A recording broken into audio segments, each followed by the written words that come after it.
did go through a phase where we were massively into like our prog and tech, so there was a couple of songs we were writing at the time that ended up with a little bit of proggy and techie bits in and stuff like that. It's just whatever we're listening to at the time, you know, you can.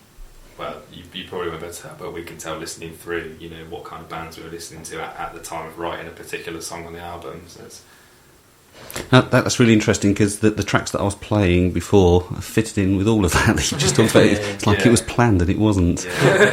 The next track we're going to play from the album is The Constant. So you can tell our listeners about The Constant, what they can expect from that.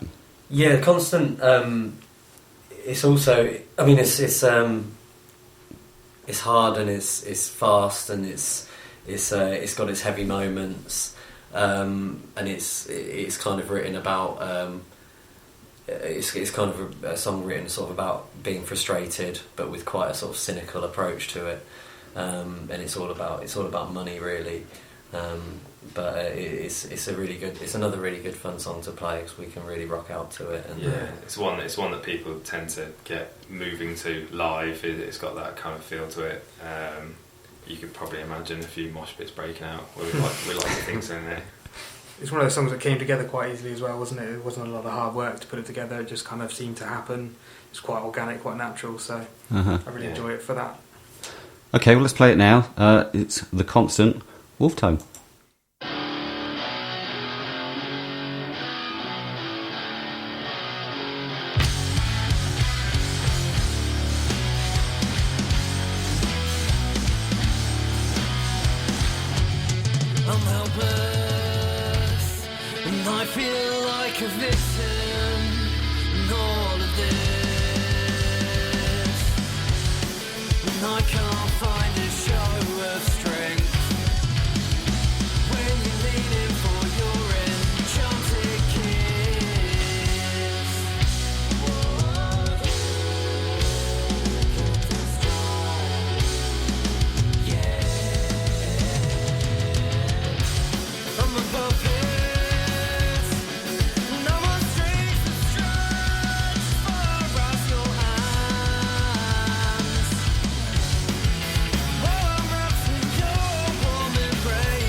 That was The Constant. That's Wolf Tone. I'm Mike Corbridge. This is Rock Business. We're bringing bands in from the local scene to promote themselves, and today we have Wolf Tone with us.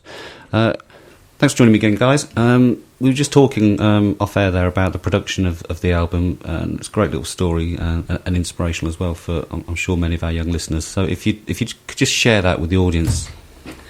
Yeah, it was a sort of fairly long process because we wanted to do it all ourselves, so we did it very DIY. So you often can't avoid having to go into a studio if you want to get a good sound. So we wanted to get a really good drum sound, so we booked a studio for a couple of days to make sure we got that sounding really good. And then when it came to recording guitars, bass, vocals, we're fortunate enough that we have some sort of home studio equipment, and we kind of just spent months and months getting everything perfect in our bedrooms and in each other's houses, and it really did sort of cut down on the amount that you have to spend.